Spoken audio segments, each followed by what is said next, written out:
না পরে number black লিস্টে রাখছি। সেদিন দেখছি আর এক নাম্বার থেকে ফোন দিছে, কি ব্যাপার গুরু আপনি আমার নাম্বার ব্ল্যাক লিস্টে রাখছেন কেন? আপনি আমার এখানে অস করবেন না, খালি এক পালা করবেন। টাকা কত নেবেন আপনি? আগে ডিমান্ডটা ঠিক করেন।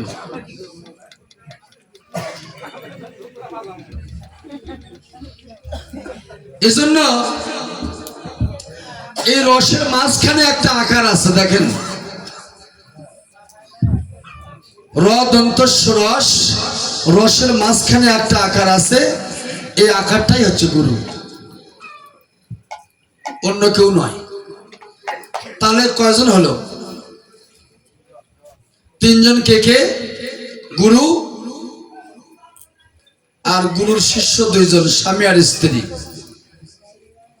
তিনজন হলো কিনা? এই তিনটা মন যখন এক হয় তখন হয় রাস। না ভুল বললাম? এক মনেও হবে না, দুই মনেও হবে না, ওই তিন মন যখন এক মনে হয় তখন হয় রাস।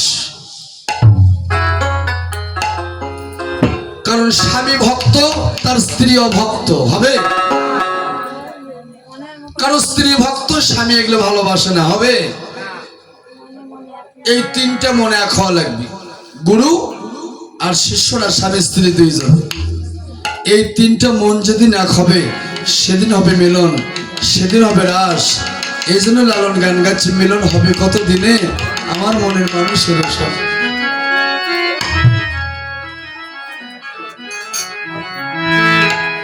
এটাই হচ্ছে রাস, এই রাস তত্ত্ব। তাহলে এই রাস কে করে? কে করে? ভগবানই করে, কিন্তু মানুষের মধ্য দিয়ে করে।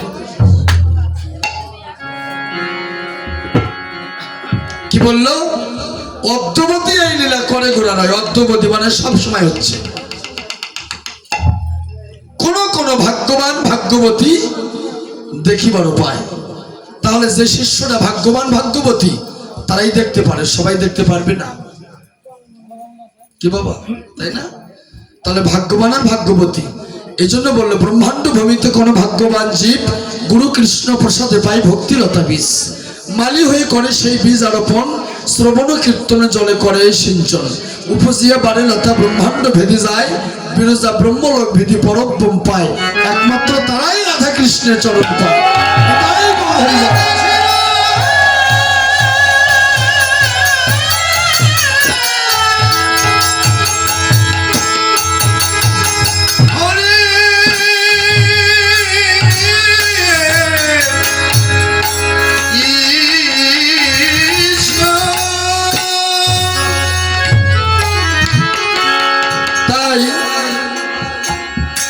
এই যে কন্দর্প বিজয়ী রস, ধাতু থেকে রাস উৎপন্ন, এই রস সম্পর্কে আগে জ্ঞান অর্জন করেন।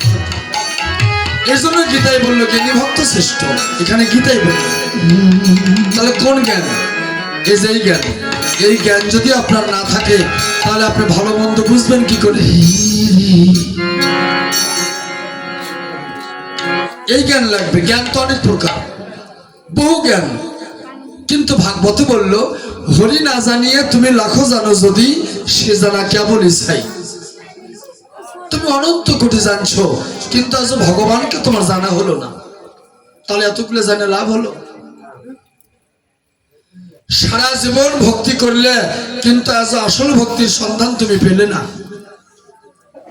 তাহলে এত ভক্তি করে কি হলো?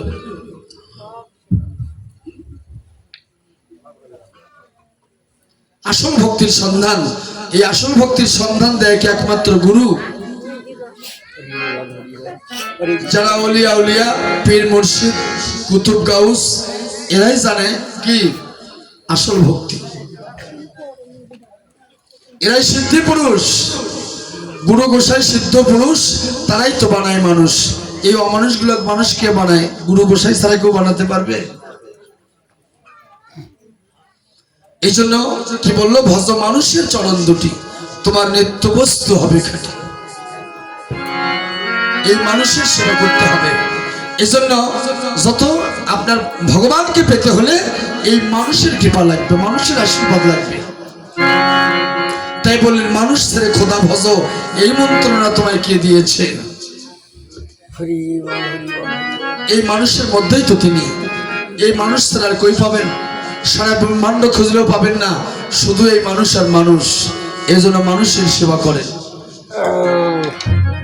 তাহলে এই চরণ ধরতে হবে। চরণ, যে চরণ ধরলে হয় না জীবের মরণ, ধরতে হবে সেই চরণ।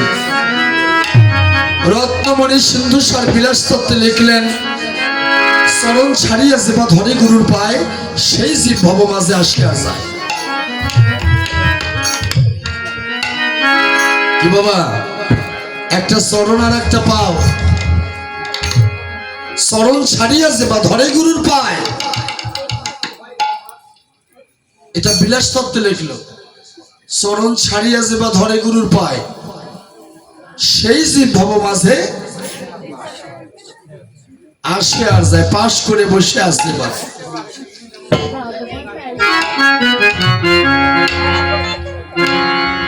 এজন্য এই আসা যাওয়া বারণ করতে গেলে কি করতে হবে? এই গুরুর চরণ ধরতে হবে।